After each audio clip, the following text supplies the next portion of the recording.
Hey everyone, welcome to the Drake Martinez podcast. Today is May 6th. It's Monday, 2024. And today we're going to be talking about the problems that our society faces going into the next 5 years. So, what sort of problems are we going to be facing by 2030? And how are we going to be able to overcome these problems? So, this is a little bit different than what I normally talk about. Like, normally I go deep into like one topic and really dive deep into like the details of that and give my analysis and talk about my perspective and all that.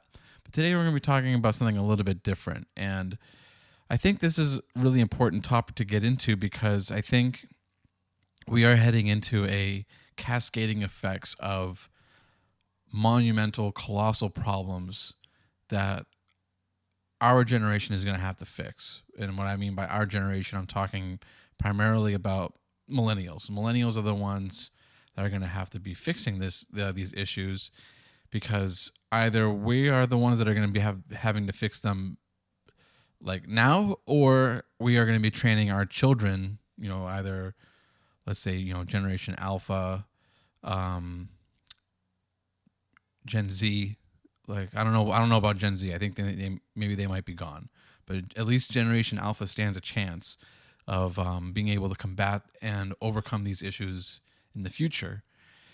So let's get into that. And so I think either directly or indirectly, the millennials are going to have to be the ones that are going to take these problems on and correct them in order for our civilization to survive. And when I say our civilization, I mean Western civilization primarily, but I'm not also just like discounting human civilization.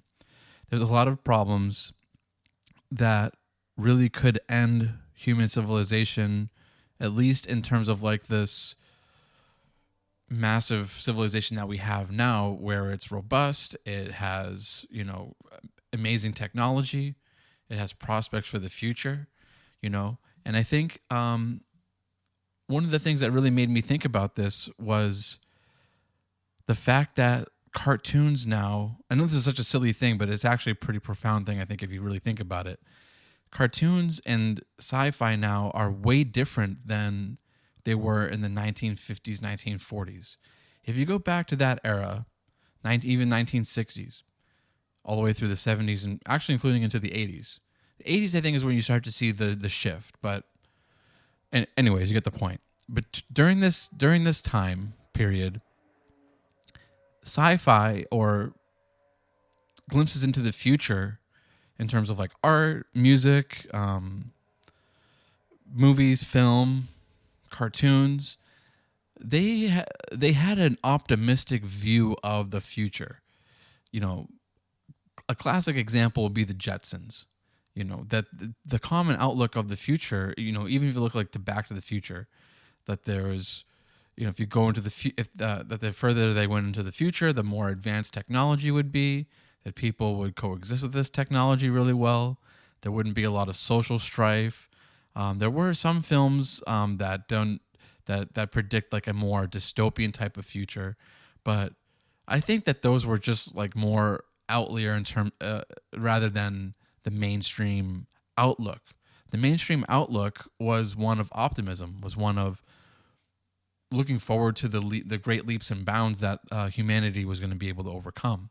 And a lot of that had to do with not just technological advancements, but the fact that a lot of the technological advancements or outlooks that we had during that time period were altruistic, especially if you look at things like the race to the moon. And of course, there were some like military applications or military thought, military theory that went into why it would strategically be a good thing for the United States to be the first country to land on the moon.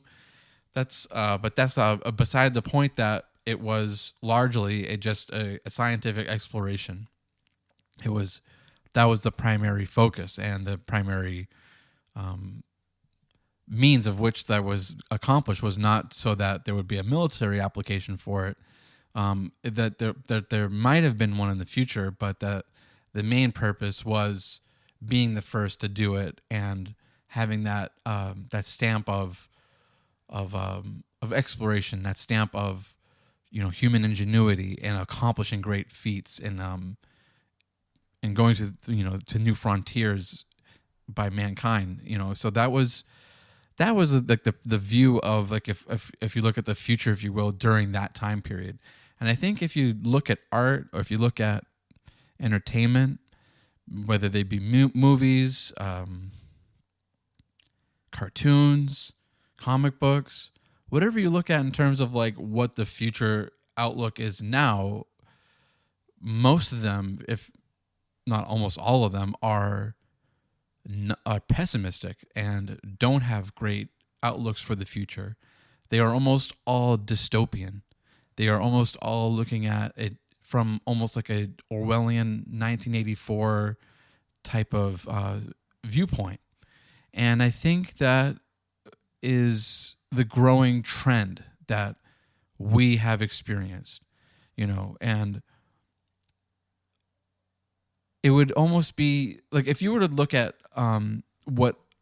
if you were to take a look at what an optimistic view of the future might be today, in terms of like sci-fi movies, I think like the best example would be Battlestar Galactica, not Skrulactica. That was an Incubus song.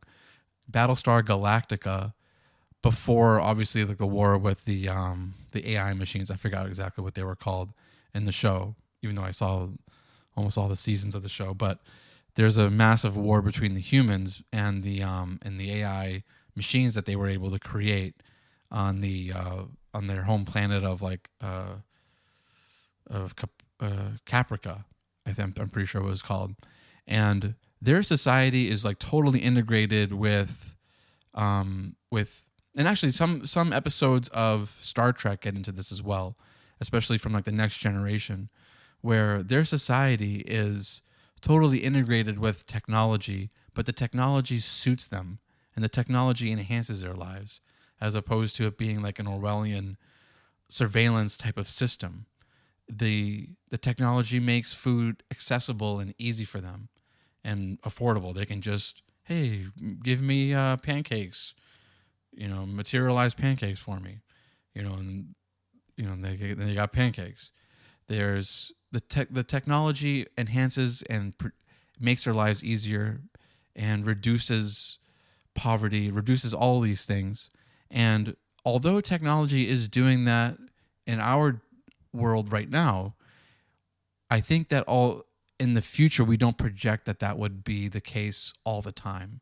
That over time, that this technology that we do have will be used more and more and increasingly for nefarious purposes as opposed to altruistic purposes.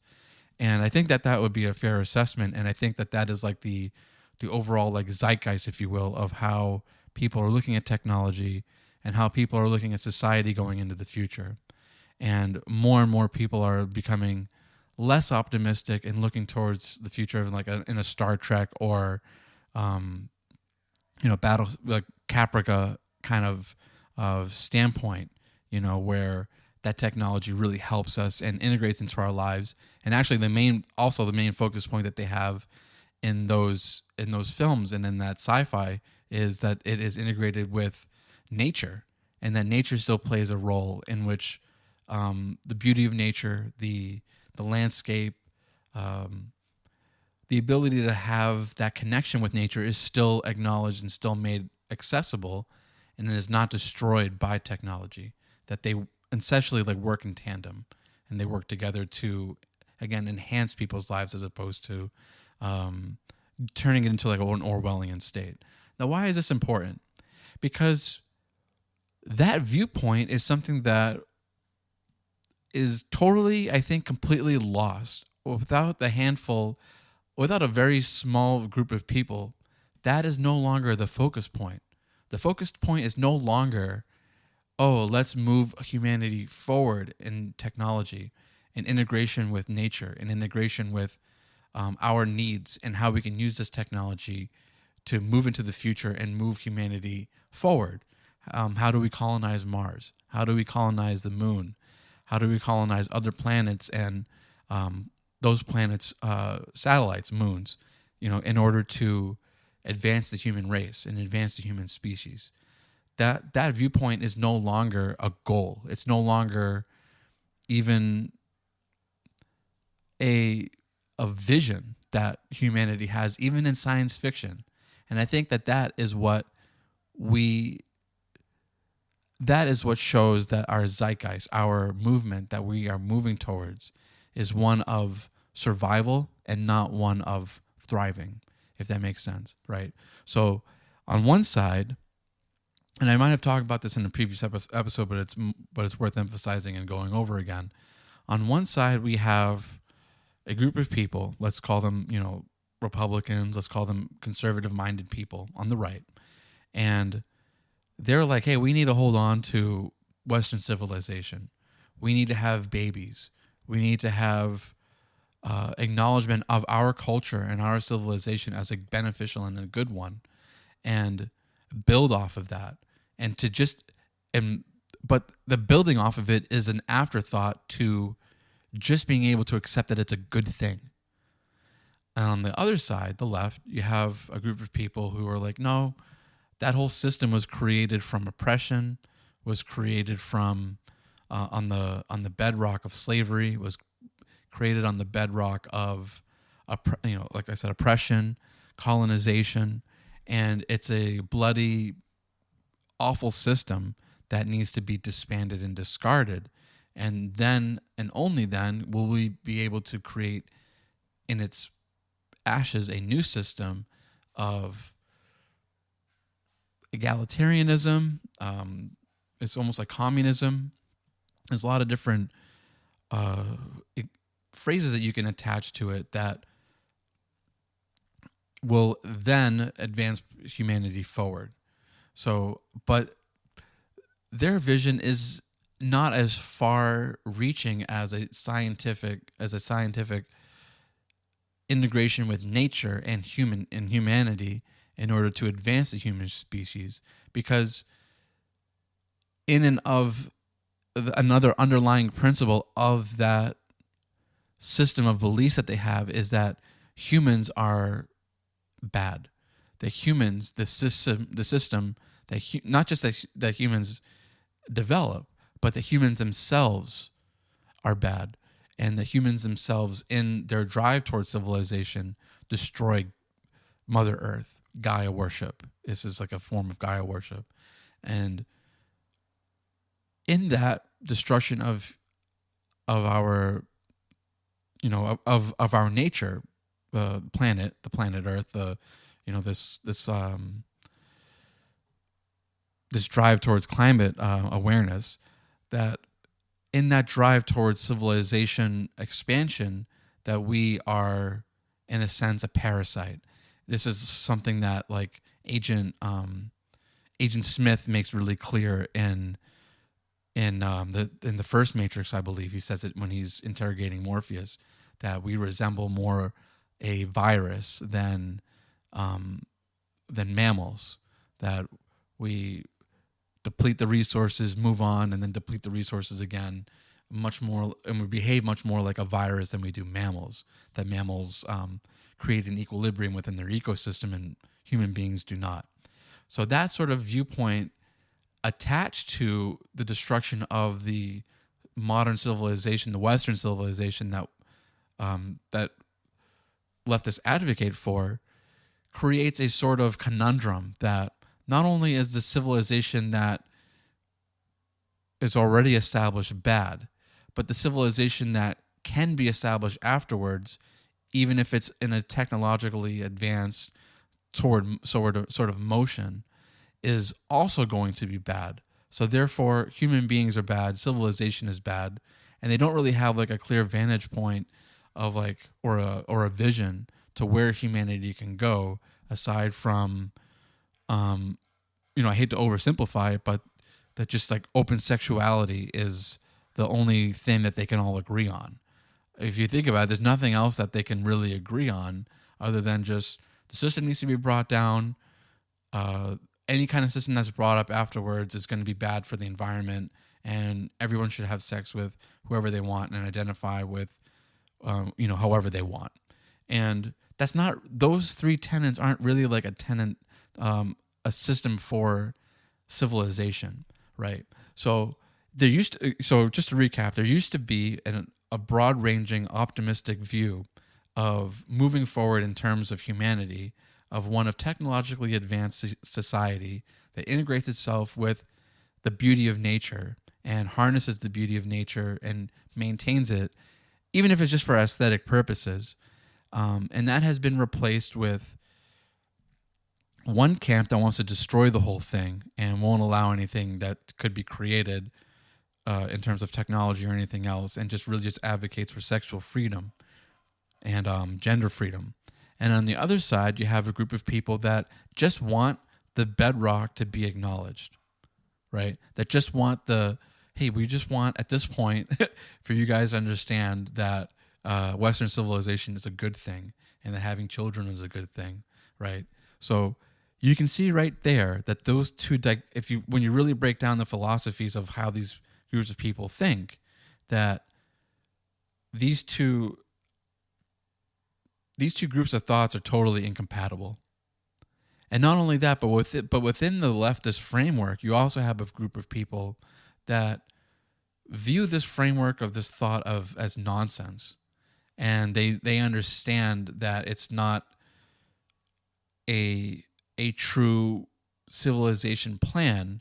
It's a plan for like their people, like their foot soldiers, in order to create a dystopian type of, system that is like exactly like Orwellian, like 1984. And that sort of makes things a little bit more complicated. But I also want to talk about that a little bit. So essentially, just to go back at it, there's actually three groups. There's the group that wants to advance human civilization, but at this point, they just want people to acknowledge that Western civilization is a good thing. And from there, they hope that we could probably move forward, but those goals are just too lofty. It's just at this point that the main thing would just be getting like almost like backtracking and getting people to accept the idea that, that the system that we have is good and is worth building upon. Then you have another group of people that want the whole thing destroyed, really can only agree on sexual freedom, gender freedom, and the destruction of Western civilization, and the opposition to advancing civilization in terms of technology, and in the name of Gaia worship, is what you call it, because they're very opposed to like fossil fuels. And at this point, anything that's going to be built upon is going to be built upon from fossil fuels. And then you have another group of people that are sort of looking at this from like a bird's eye view, if you will, and understand that this dichotomy is like a false dichotomy, and they're more or less like using this strife as the launching point for like their overall stewardship of this system. And they use the people on the left as like their foot soldiers, if you will, of creating the majority of the strife, because the people on the right are the ones that are like perpetuating the system and more or less content with it as it is right now, if that makes sense. So why is this a civilizational problem? Well, it's a civilizational problem because you can't really have, I'd be really interested in seeing this, like if we could break down, like at least in the United States, like who actually fulfills these camps, like who, in terms of like strict numbers, like actually falls into these categories, because the schools of thought are very clear, but obviously the average person isn't going to fall so neatly into one basket or the other. And I think maybe over the last like 10 years or so, people have been moving into more like into like a strict, like I'm on this camp or the other. But it'd be very interesting to see like what actual amount of people, in terms of like just like strict numbers again, of like how many people really feel this way or the other way. And how can we advance Western civilization if these two schools of thought are the main two schools of thought of how we advance or destroy our civilization. So like, let's say if you have a household and, you know, you have 10 children and 6 of them are like, or you have 5 of them that are like, okay, yeah, everything's pretty cool. We like it here. And then the other 5 are like, no, we want to burn the house down. How do you make that work? Right? How do you make that household function without telling like the 5 that want to burn the house down to get out and then go make their own house? Or like, if you guys want to burn the house down, then you can just get out of here and then make your own house, and then you can burn that down and see how it turns out for you. The other issue that we have with it is the allure of that. The other issue that I have with this is actually that the allure of this like school of thought has so much damage, and because it primarily damages young people when they're young, right? So I think a lot of young people get wrapped up in this camp, and it ruins their 20s. And I think we're seeing that with these young kids that get duped into, transgenderism, kids that get duped into, maybe there are people that are like, okay, yeah, I really feel like this one way or the other in terms of like sex, right? But I remember there was a lot of people when I was growing up that were like tomboys or, tom girls or whatever, and they eventually grew out of it. I'm not saying like that's the case with everybody.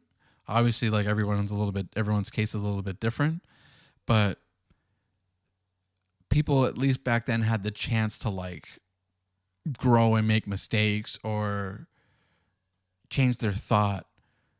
And I feel like people don't really have that anymore, that they're just, once you think a certain way, like you're thrown into like this, again, like this camp, this school of thought, and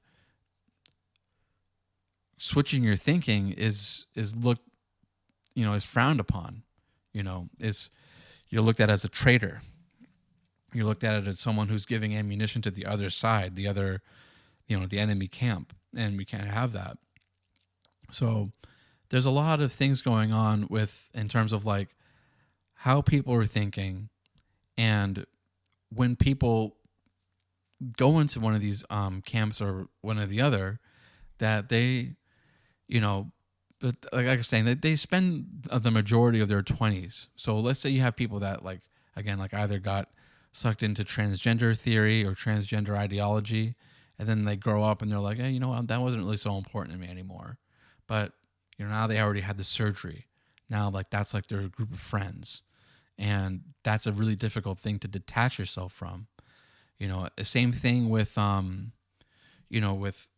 if you live in a city, like if you live in like a major city and you go to a college, then most of the people that are going to be thinking along those terms, and you make friends with them, and then you might start thinking differently. Well, now you have to make a whole new group of friends, because like those people aren't going to accept you for those ideologies that you're like not so sure about anymore. So there's not a lot of room for growth. The camps are so strong that once you get into them, it's very, very difficult to get out, especially on the left. And the consequences for thinking differently aren't just your thoughts in and of themselves, but also have ramifications and consequences in terms of like your friends, people that with whom you can associate, and how people are going to perceive you. And it can even have effects like in terms of like your job. And I know like this was like something that I experienced a lot, like going into like the 2016 election, and during that era was, if you wanted to work in LA and have friends there, then, if you thought like a Republican, or if you thought like a person who would vote for Trump, then, you better keep your mouth shut. Like people aren't going to accept those ideologies. People aren't going to be, aren't going to have grace with you if you, are like an America first type of thinker, that, that they, they're really not going to have any patience for that, or they're not going to be able to accept that into their friend group, and of course you're going to have to make new friends or move or, make friends online or go to the gun club or whatever. You have to find friends somewhere else. You guys get the point. So I think we sufficiently covered this idea of like the civilizational armed camps of whether they be armed or unarmed. It's just like a figure of speech of two diametrically opposed camps, and they're both residing in Western civilization, and like approximately half of it, wants to destroy it, and the other half just wants to acknowledge that it's good. We haven't even gotten anywhere where we can actually go. And I think like that is going to be what a figure like Elon Musk kind of gets into, but more on that later. Okay, so that's one major problem. Another one is this idea that we're not reproducing in the West. And that issue has become will become increasingly a problem in the future, because the groups of people that are having children are people that are largely, not completely, but largely are people that are more conservative leaning. And I think that the world has changed so much in the last 10 to 20, 30 years that the people who are having children right now are like, my kids aren't going to public school. My kids are going to be homeschooled, and you're not going to have the opportunity to mess with their minds. And they're going to go to church, and they're going to have a community, and we as parents are going to correct so many of the mistakes that the previous generation was not able to either see or do anything about, by taking advantage of the last bits of freedoms that we do have in the United States. And that is a scary proposition, right? If you think about it. So let's leave aside the fact that there's a whole group of people that are coming into the country that are illegal and don't have legal status and aren't really attached to the culture, right? Let's just leave that aside for one moment, although that's a very big issue that also has to deal with like this population problem. So you have one group of people that are essentially civilization ending. They're like a cancer. They're like a tumor that is trying to destroy the host body. And then you have another group of people that are like trying to perpetuate it and trying to do what they can to advance human civilization and to advance just humanity, just the species, period. And they're being thwarted by the other group. Well, the other group isn't going to take that lying down in the next 10, 20 to 30 years. So that, I think, is going to be, like I was talking about earlier, is like Generation Alpha might be the ones to really be able to solve the problems, because millennials, the ones that are having these children right now, or that had them a decade ago, they are the ones that are like, hey, you know what? The world is a really screwed up place. The world that you were brought up into, but we are going to equip you guys with all the skills and the mindset that's necessary in order for you guys to overcome it. But it's not going to be made easy for them. I think they're going to have to go through the most tremendous persecution that any group of people has ever been able to go has ever encountered in hundreds of years, in order to be able to actually overcome like the systems that are going to be like the systems of oppression that are going to be built into place, or that can be built into place to bring about the end of homeschooling, to bring about the end of actual like free speech in the United States, to bring about the end of everything that makes a society a free and open society, and bring about like the final end to it, because they are like essentially the last bastion of hope for it, that generation. And for those of you out there that are listening that have kids, I have a newborn now, and I'm constantly thinking about that. I'm constantly thinking about, how do I equip this, this child for what could come? How do I make her a critical thinker, like an actual critical thinker? How do I make her question everything? How do I give her the emotional regulating ability to be able to have great relationships and to work with people, because she's going to need to work with people? How do I give her the skills to be able to see through the deception and to maintain a healthy mind, body, and spirit, and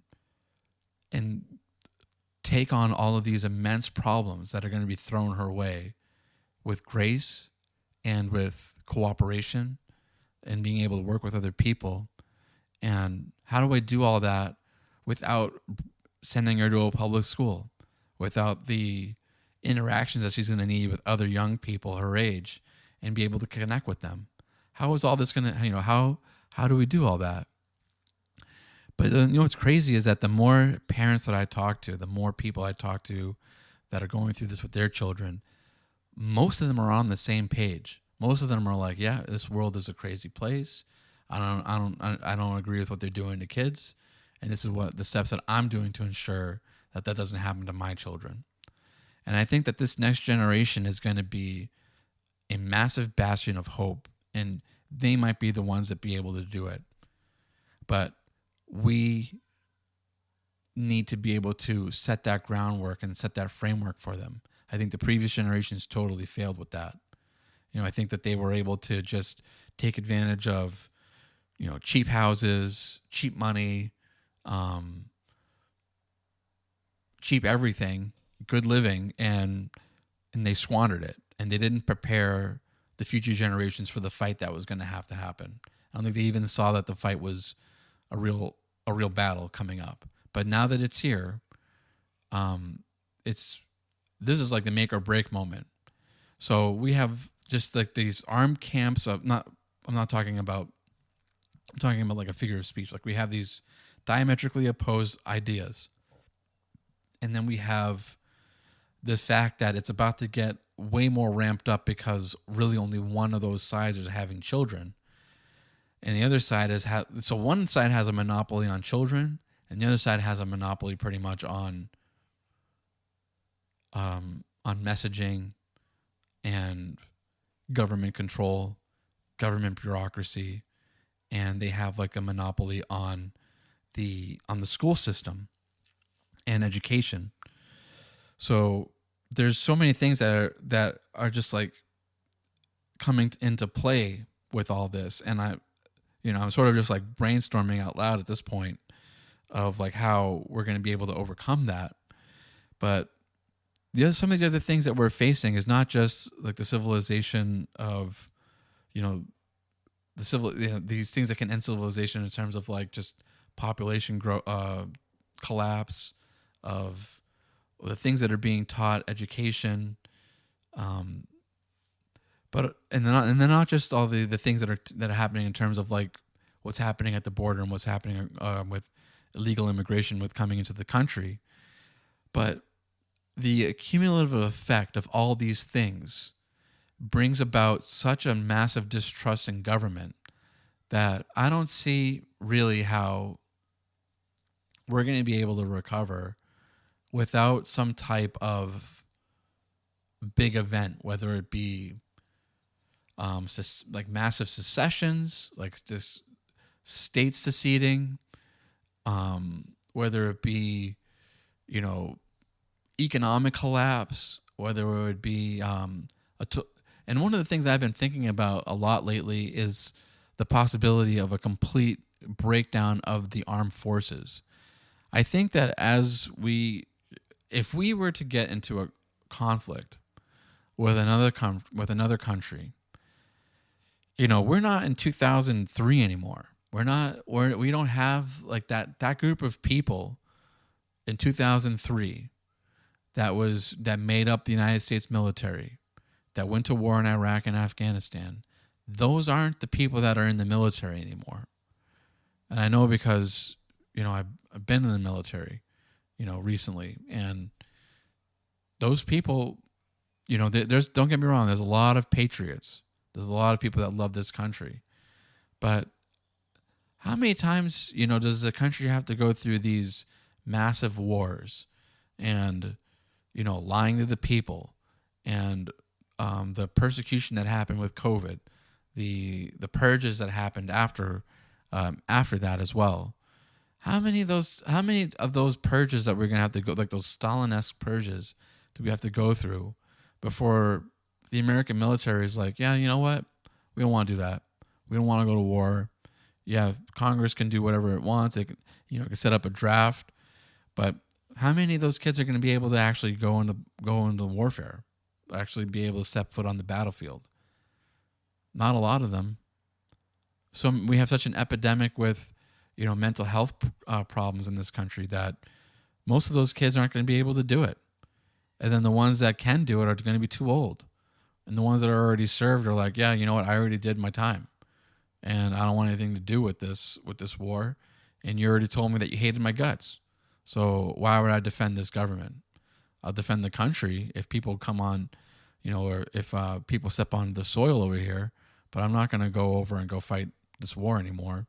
I'm not going to do that for this government that's made it very clear that it despises me and hates me and would rather send, $80 billion to Ukraine than help out, veterans over here in the United States, or, open the border and just let anybody and their mother in without processing, before they actually process like Afghanistan interpreters that were just left behind, so there's just this massive amount of just like the accumulative effect of just bad education, bad infrastructure, government waste, open border, crime. All of it just comes to an accumulative effect where I think it's just like it becomes like a marriage where if your marriage has that many problems and then, your spouse is like, here, I'm going to give you the easy way out and give you a divorce, divorce proceedings. And you're like, yeah, you know what? All these accumulative problems are just so immense that like, I'm just done. I don't want to deal with it anymore. And I'd rather move on with my life. And that might be where a lot of, maybe not now, but at least it might be a possibility in the next like 5 to 15, 20 years, that if the problems just continue to exacerbate and continue to grow, and the corruption and the ineptitude just continues at this rate, that who's going to want to fight for that country? Who's going to want to be like, yeah, I'll put my life on the line for this country with all these things going on? No one. What kind of country? Who's going to want to do that? When you've already made it clear that the right, and again, the people that are typically going to be fighting in those wars, when the government's like, yeah, we don't need you, you're scum, you're Nazis, you're this, you're that, and then the other side is like, yeah, well, we don't want to do anything either because, we want the whole thing to collapse. Then what's going to happen? What's going to happen when that day comes? It's not now, but at this rate, it will be a problem. At this rate, the United States will never be able, and that's my personal opinion, the United States will never be able to fight another war with a major or even semi-major power in the future that involves combat troops on the ground. We won't be able to do it. The government has for too long ostracized and, purged the people out of the military that were able to do it and were willing to do it.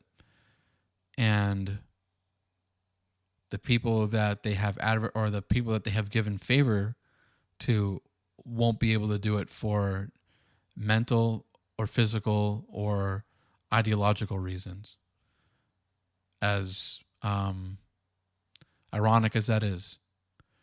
And I think all these problems are what the next generation is going to have to face. And of course, and again, it just shows that this issue, these issues that we face as a nation, can't be addressed without taking back the control of the government. So, secession, certain states seceding and becoming their own countries is a viable option, but the best option, the most sustainable option, is to take back the seats of government one by one, whether it be we start off small like school boards, city council, mayors, Congress, work all the way up to governors, and if you feel like how I do, and these are concerns of yours, then I can't tell you how many times I go to vote and then I got like one option, and it's a Democrat that I would never vote for, and I doubt a lot of you would ever vote for, but that's the only option that I got. And if you feel like that, it's time for us to get into politics. It's time for us to get in and take those seats. Take up that sheriff's seat.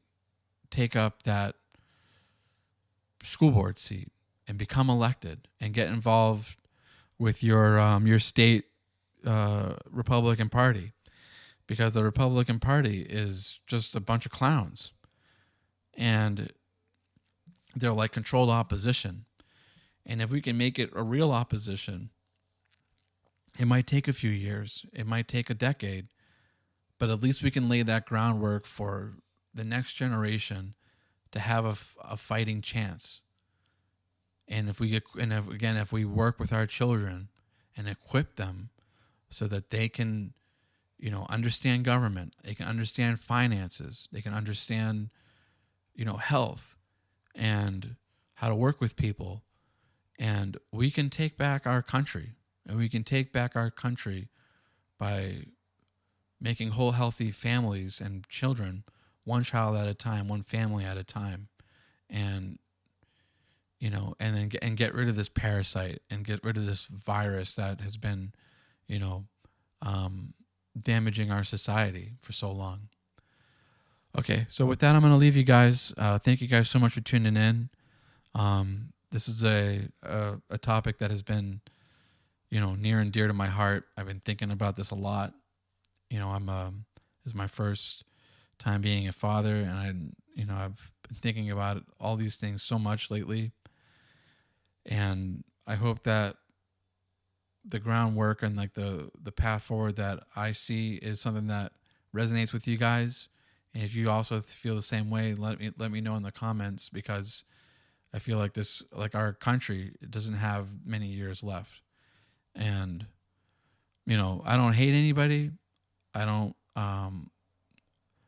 want anything bad to happen to anybody, but sometimes you just have to take, the control away from people that are abusing it. And it's not out of, it's not out of contempt. It's not out of like anything other than just the well-being of the country and the well-being of the next generation. And if we see the abuses that they've undergone in terms of like human rights violations, in terms of violating people's rights, violating people's freedoms, violating the Constitution, opening the borders and just letting whoever in, and making a mockery and making a public safety hazard, and then making it seem like it's the other side's fault and just like totally gaslighting them, then like those people need to be removed from power. And responsible people that will handle the responsibilities of government and the responsibilities of those powers aptly should be placed into power. And if they prove themselves to be not fit to run those offices, then they should be removed too. And that's the system of government that was set up. It's nothing personal, but that is the system of government that we have been blessed with, and we should use that to our advantage and use that to create a better society and a better functioning system for the next generation. We owe it to them, and that is the one thing that we should provide for them, and one of the many things that we should provide for them. So I'll leave you guys with that. Thank you guys so much for tuning in. I'll see you guys next time.